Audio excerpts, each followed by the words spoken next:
Esau knows that they're out there and are afraid. Giving all praise to Yahweh Ba'ashem Yahweh Ba'ashem Kakodash. I want you to listen to this right here.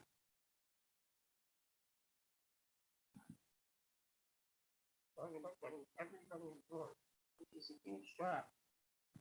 And I couldn't figure out what happened at the beginning of the 80s that so many otherwise sensitive people galvanized and moving in this direction, where they're just taking billions, if not trillions, out of the financial system, in a very sloppy, aggressive way. Anyway, so when the Voyager passed Saturn, you read Rings of Saturn, it's written by one of the Ames engineer, engineers at Ames Laboratory. When Voyager went past Saturn, they saw this, they call it the thing in the ring. They saw what they thought was a huge planet-sized spaceship flash in the rings. The theory was it was getting energy. And I can literally see Bush in that group. Bush was vice president, he was in charge of the national security umbrella. He had been at CIA, something at CIA, literally saying, get me as much money as possible.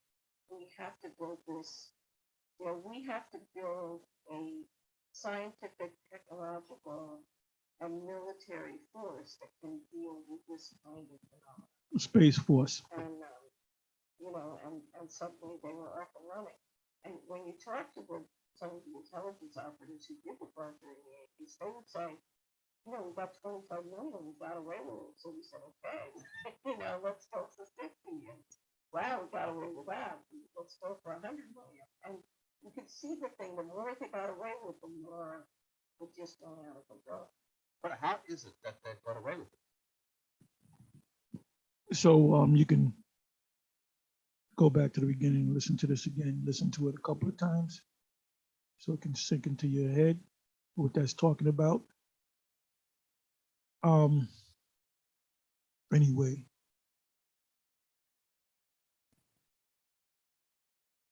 there's an article here. They know that they're out there, they're scared, but they're going to resist them that are out there, which we teach that they're the angels of the Lord and the angels coming back to do two things. Number one is to deliver the elect of Israel, and number two, to destroy Babylon the Great and its current system. They watch us, they watch the skies, they have observatories that watch the skies day in and day out. There's not a second that goes by that they're not watching or recording what's out there in the skies all around the world. Anyway,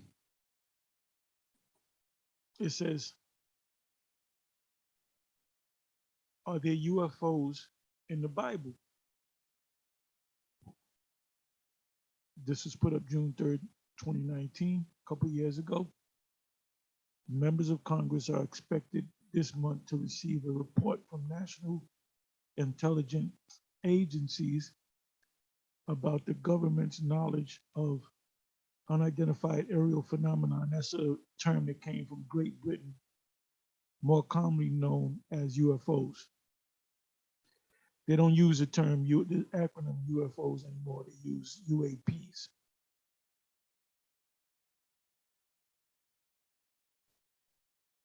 The subject made headlines last summer when a report from the Senate Select Committee on Intelligence, authored by then Chairman Senator Marco Rubio, out of Florida, called for a detailed analysis of UAPs data and intelligence reporting from various intelligence sources.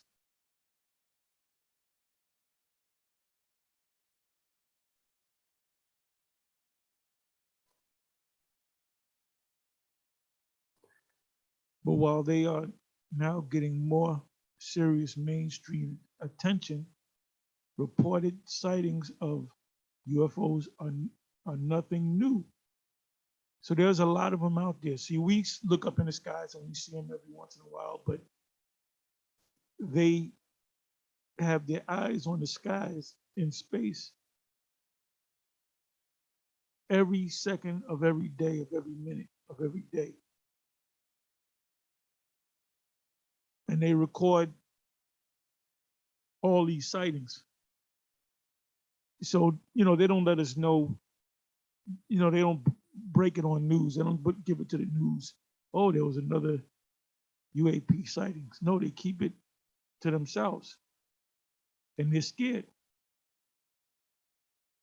They said they have been the subject of a cult following and dictated conspiracy theorists for decades. They have been the subject of a cult following and dedicated conspiracy theorists for decades. So you got average citizens that are just UFO freaks. All they think about is UFOs. Now, and this video is partially inspired by the video that is up and running right now, or was up and running by Apostle Ryan Rob, and he's going into the whole UFO scriptural thing. It says, in fact, some speculation about UFOs even claim that the passage of sacred scriptures include evidence of ancient contact between aliens and mankind. In his 2017 book, Ancient Aliens in the Bible, Evidence of UFOs, Nephilims, which they go off on that, and the true face of the angels,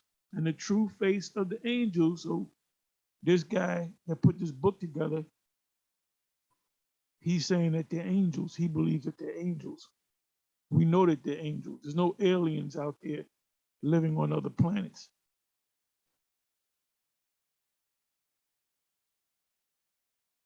Anyway, it says Nephilim and the true face of angels in ancient scriptures. What is this? Xavier Hayes lays out many such theories on biblical extraterrestrials. The extraterrestrials are the angels.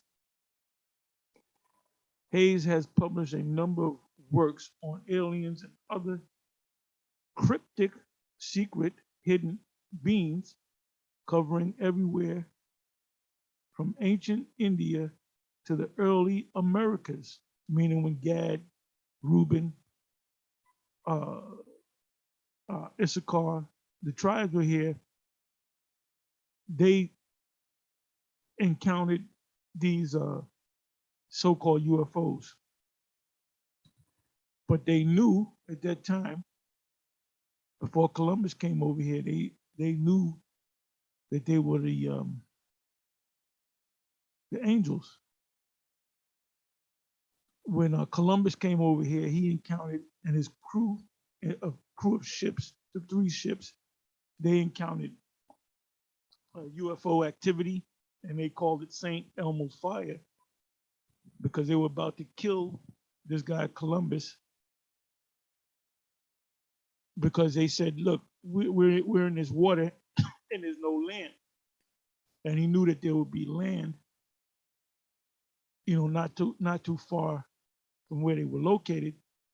And they were like, look, we're just gonna kill this guy, because they thought that there was like a great fall, and you would fall down into the abyss.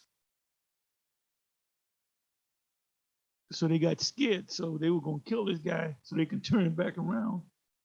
And then a ship came out of nowhere, and he said, that's St. Elmo's Fire. You can look that up. I'm not making this up. And they even showed you in one of the movies. They made 2 movies on Columbus in 1992 to commemorate 500 years ago when Columbus came over here, and I watched both movies, and they were both pretty good. I guess the one with Depardieu was a better one, but they were both good. And I believe, I don't remember, I believe it was the other movie that they actually showed the scene of them witnessing St. Elmo's, or what they call St. Elmo's fire, which was nothing but a UFO, because guess what? Man's goings are of the Lord, right? So the Most High wanted Columbus to come over here and do what he did, meaning the so-called white man, Esau. It says Hayes argues that the supernatural elements of scripture were actually alien encounters. Well, they were, and by the way, the word alien just means traveler. When you go into the root, like an illegal alien is an illegal traveler. He has no business traveling from one country to the other. They'll look it up. Alien means traveler. It says, read again. Hayes argues that the supernatural elements of scripture were actually alien encounters. He calls them aliens. They were angels, misinterpreted by ancient authors who lacked the proper vocabulary to describe what they were seeing. What they were seeing were the angels. What Ezekiel in Ezekiel 1 saw were angels in ships, and he described the ships. He called it a wheel within a wheel. The vision of Daniel seeing the Most High and the Son and the angels, he saw a vision of the Father, the Ancient of Days, sitting on a gigantic, as they would call a UAP. He says Eden was not a terrestrial paradise, but an ancient laboratory where aliens created humans and spliced their own genes into them. Well, he went off on that. He's talking about the Nephilims in Genesis chapter 6, which you even, I believe you even have Israelites teaching that nonsense. I don't know. You can let me know. You know, you guys that are teaching that, say, yeah, I teach it. Well, if you're teaching it, you're going off.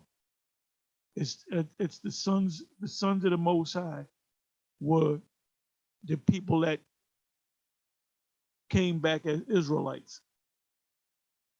It says he says Eden was not a terrestrial paradise, but an ancient laboratory where aliens created humans and spliced their own genes into them, thus creating an image of God. He says the Nephilims, which the word, if they see, this is the importance in going into root words, the etymon or the etymology of a word. When you go into this word Nephilim, Nephilim just means fallen ones. Peter spoke about the fallen ones. Jude, in the book of Jude, spoke about the fallen ones. We are the fallen one. We were angels in the fourth dimension, and were placed in bodies on the earth, which are changed in Jude and Peter, in the book of Peter. It says a race of giants mentioned in Genesis where were descendants of aliens.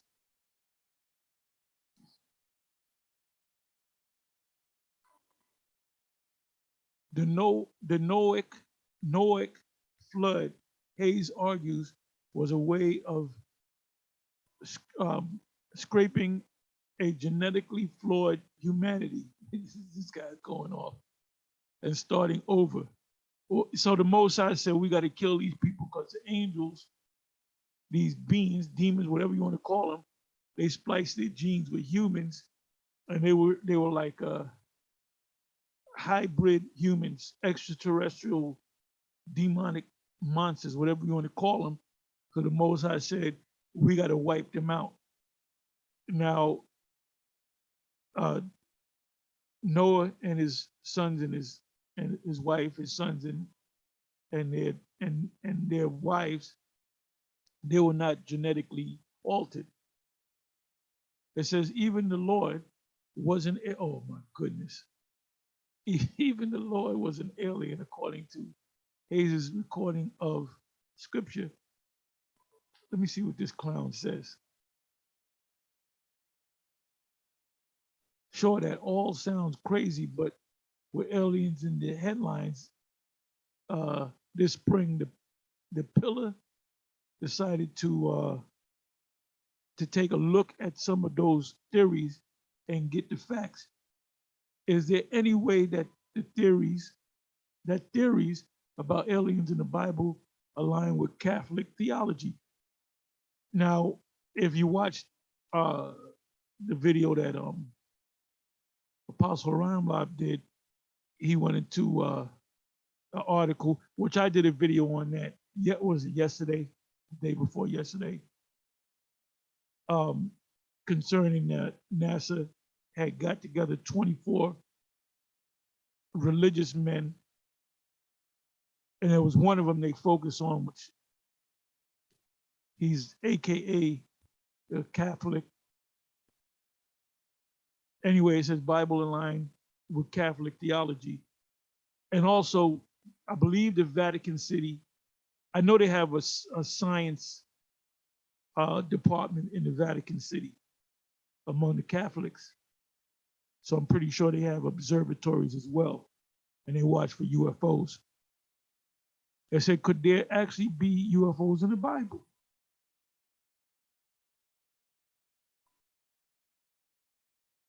I'm not going to go into this. Let me jump down here. I didn't proofread this, so I'm just going through this like you're reading it along with me. The pillar, so does the Bible evidence close encounters of the first kind. You have a close encounters of the first kind, you have a close encounters of the second kind, you have a close encounters of the third kind. The third kind is when you have you could be abducted, or you could have a burn mark on you, and that could be evidence, or you can actually encounter these beings as they believe them to be aliens. The pillar, where does speculation about alien life and activity come into contact with scripture? So this man's system, they're trying to put together who they know that there's aliens, they know that there's UFOs, they have receipts on it on the subject. They have tons of receipts. So the question is now, are these angels? Dr. Gizak, I hope I said his name right. There are some people who have taken a very enthusiastic reading of the first few verses of Genesis chapter 6, which talks about the sons of God. Now, the sons of God in Hebrew would be Bun Allah, Bun Allah, a Bunyam Allah, which, well, I'll say Bun Allah, I'll say Bun Allah, son of God, Bun Allah. Now, Israel, Yah Shir Allah is he, Prince God. A prince is a son of a man, which happens to be a king. So at first they were called sons of God, now they're called princes of God. Loosely translated. It says sons of God, which are the Israelites, intermarrying with the daughters of men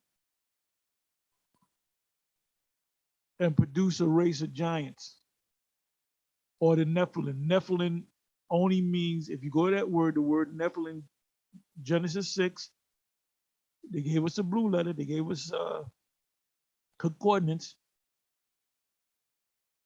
Nephilim simply means fallen ones, or the fallen. We are the fallen. we are the so-called aliens. A lot of people have taken this as an indication of some sort of extraterrestrial. Extraterrestrial means we're terrestrial people, right? Extraterrestrial means we're just like every other terrestrial being on the earth, but we can fly, we can see through walls, we can make fire come out of our hands, we can command fire to come down from the heavens. We can't be you can't shoot us, we're gonna be supermen and superwomen and super children. So we're going to be men and women on the earth in the kingdom, but we're going to have superpowers.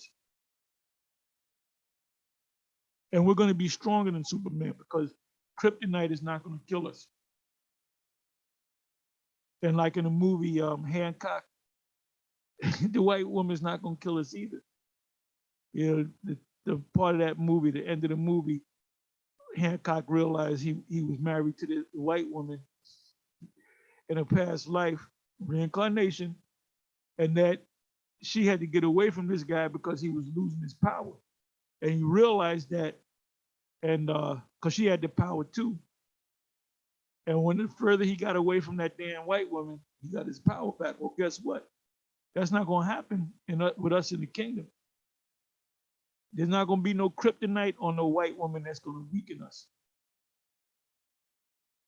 It says extraterrestrials' involvement of interbreeding or something with humanity.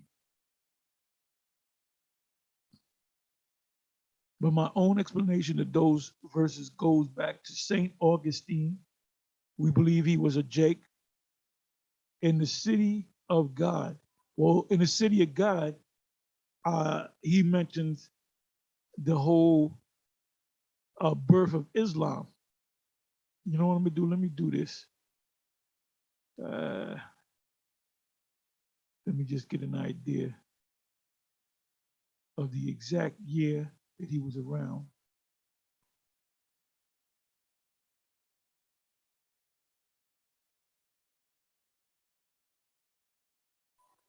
Let me do it this way.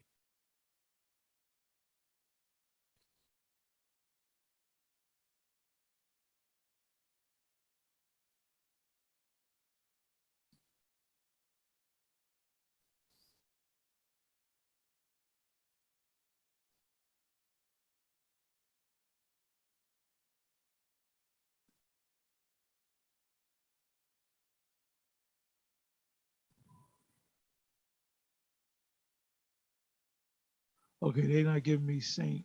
Augustine.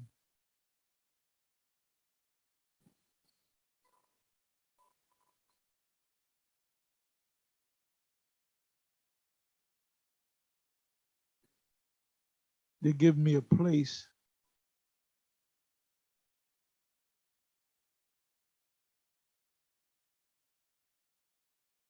Okay, it says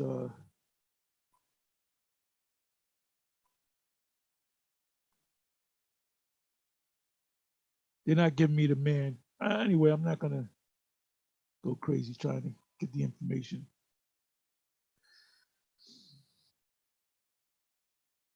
But anyway, St. Augustine wrote a book called In the City of God. Book 15, he talks about this passage in specific. If you read it in context, he identifies the sons of God in Genesis 6 as the sons of Seth. Wow.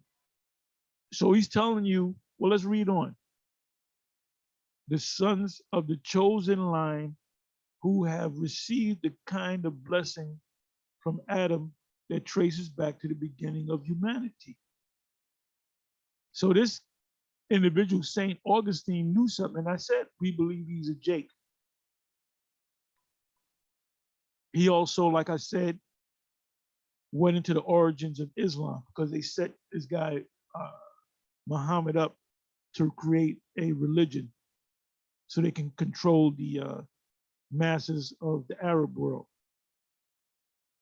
There's a lot of twists and turns to his history. And Esau says Esau is wiser than Daniel. There's nothing that thou can hide from me. So you mean to tell me they haven't figured out that we're Israelites and they're the Edomites? And that the UFOs are the angels? And we know the precepts. You might be saying, well, Tahar, you ain't gave me no precepts. We all know the precepts. Read Zechariah 5 and 1 on down. Read Ezekiel 1, read the whole chapter. Read Daniel 9, Daniel 7, verse 9. Read Revelation 10, the whole chapter, which is a short chapter. Where else? Read Isaiah 66:15. Read a second Ezra, the 13th chapter, starting from verse 1. It goes into how Revelation 12.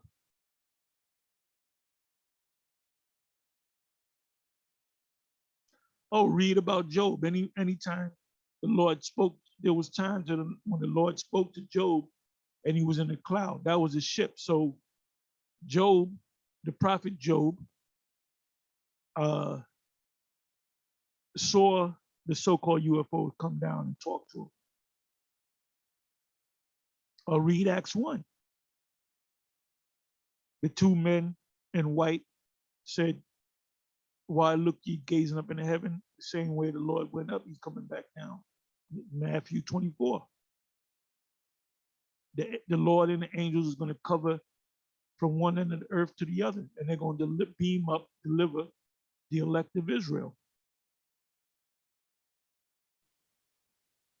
Revelation chapter 13. So I gave you a bunch of scriptures, and there's more. There's a whole bunch of scriptures on these ships, what Esau calls the UAPs. It says, hey, so this is beautiful right here, man.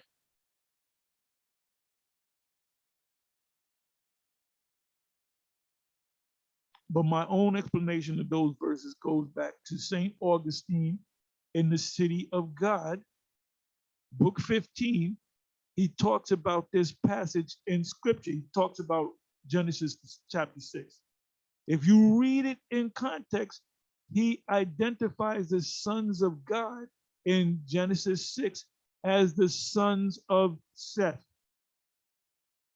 Not no angels that took on bodies on the earth. The sons of the chosen line, because there's a chosen line. From Seth, you had Shem, you had a bunch of sons of sons of sons of sons, down to Shem, which is down to Noah.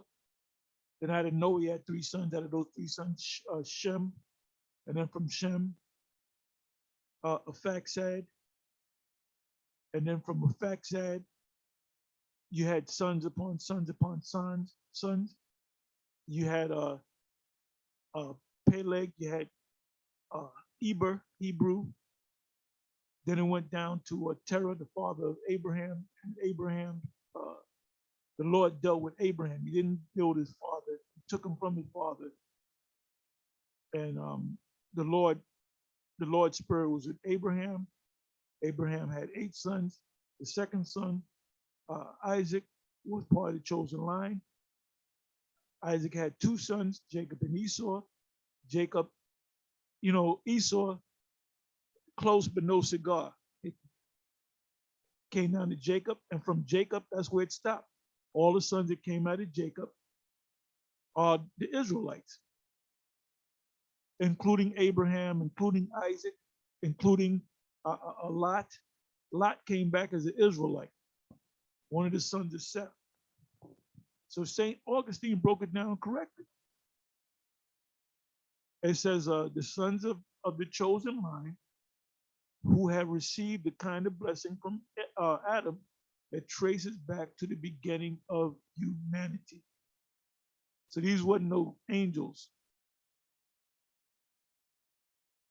And the daughters of men in this category would be the woman and the and the line of Cain. Well, you had other people. See, they teach this crap about there was only one Adam and one Eve, and they had a son. There was nobody else. No. When you read Genesis, the 5th chapter, it tells you that there were many Adams. It just means they in the blue letter they say it means man. It actually means ground, earth, who have inherited the problems that come with the sins of Cain.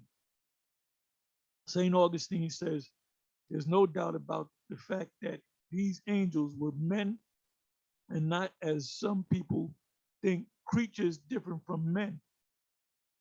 Get down St. Augustine. And he had to be a Jake. This man was before his time, man. Scripture is unambiguous in what it declares. St. Augustine will also point out that it's not known for a small number of people to be born as giants. Now you do have giants. You did have giants in the scriptures. What was that? Goliath. He was an actual giant. He was from a. Those were the current, like the Sudan, the people of Sudan. You go down to Sudan, it's broken up south and north, but at one point it was known as Sudan. And you go to the blackest ones, they're somebody that's 7 foot tall be damn near considered a midget. And you had Manute Bol was one of the sons of the Philistines. Definitely. And this man, and I met him, and this guy was so tall, it was freaky, it was scary. This man was he wasn't quite 8 feet tall, but he was close to it. Now back then, they were probably double that size. So those are the giants. The so-called Nephilims are not giants, as Augustine said. In fact, in context, when he's discussing this, he mentions a well-known giant from his own time period in Rome. He says, surely even in our day, as pointed out earlier, men have been born with bodies far bigger than what is normal. Yeah, Andre the Giant. Everyone remembers the giantess of Rome who lived along with her father and mother only a few years ago when the Goths were about to sack the city.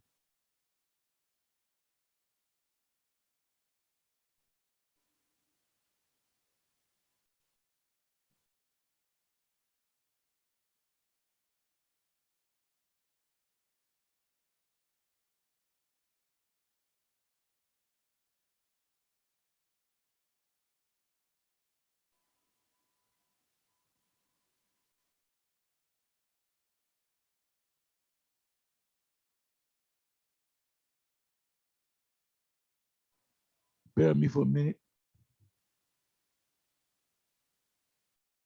Okay, the pillar. Alien conspiracies are just one of many schools of thought that treat scripture as only a historical document rather than the inspired word of the Most High. How do such hermeneutics differ from, look that up, from Catholic hermeneutics?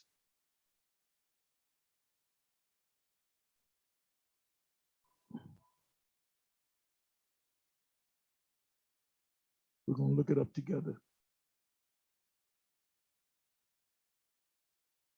If I'm not mistaken, it means, let's see.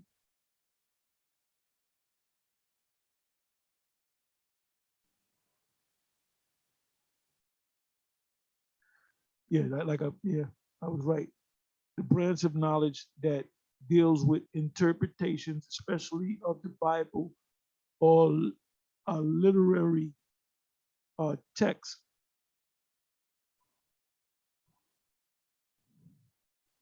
Humanetics is a theory and methodology of interpretation. That's all we need. So, vocab interprets things different from the way we interpret. Like he'll say, when we mention Edom, oh, Edom is done away with. Well, that's his interpretation. No proof, no proof. And we say that the Edomites are still here today. That's how we interpret it, and we have it right.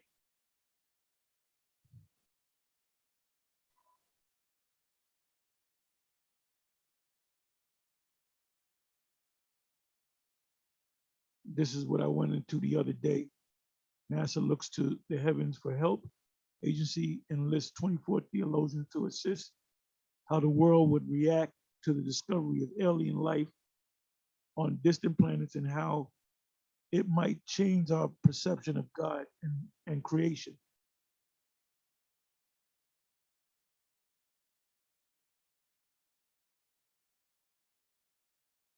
Right. You have, how do such hermeneutics, interpretation of scripture, differ from Catholic hermeneutics? Now, the Catholics say that the Apocrypha, they deal with the Apocrypha. And I believe most, if not all, Catholic Bibles contain the Apocrypha. But you have, like the Protestants, they don't accept it. They don't believe that it's divinely inspired.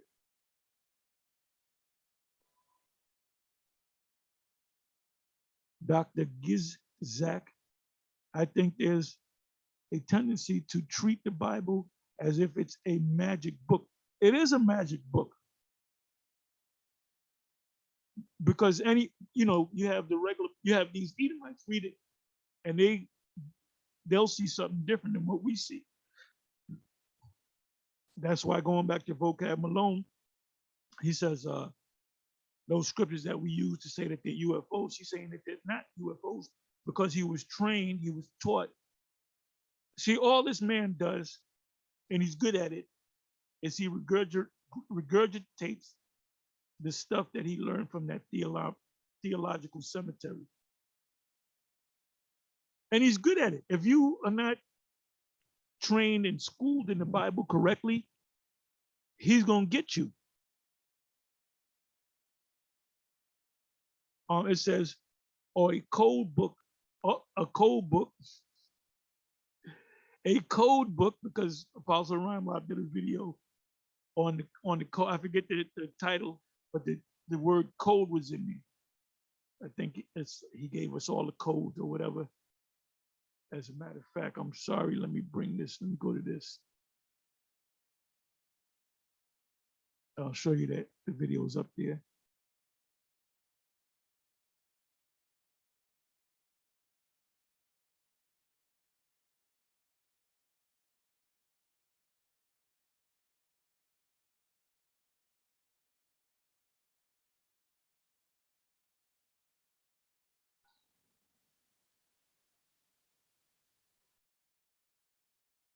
Okay, bear with me for a minute.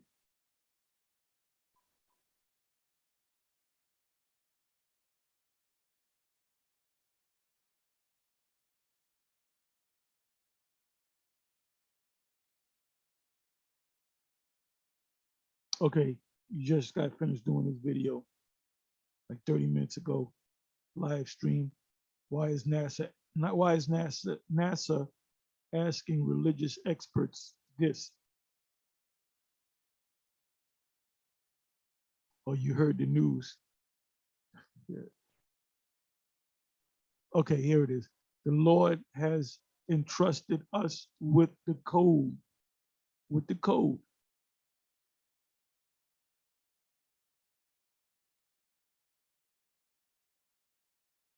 Did I lose something?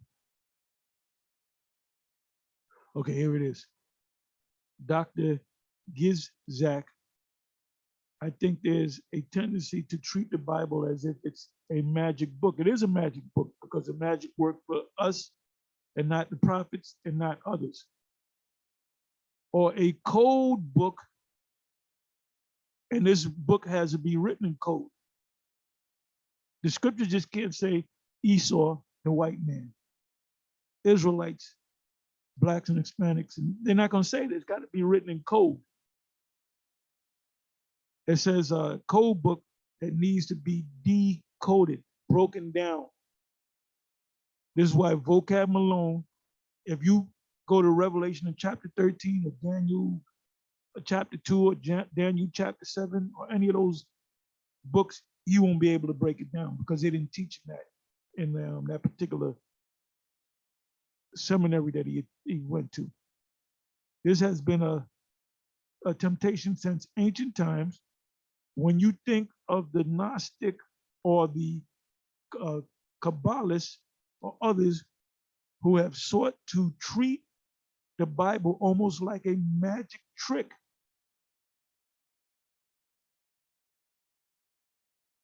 Read a little bit more.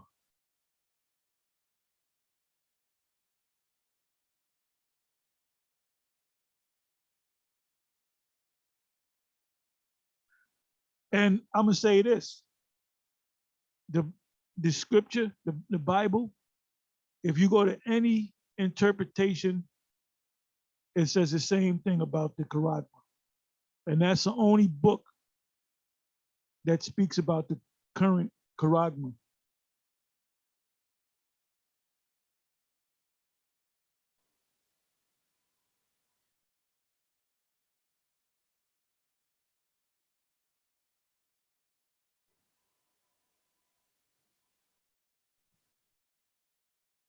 Anyway, with that, I'm gonna say shalom.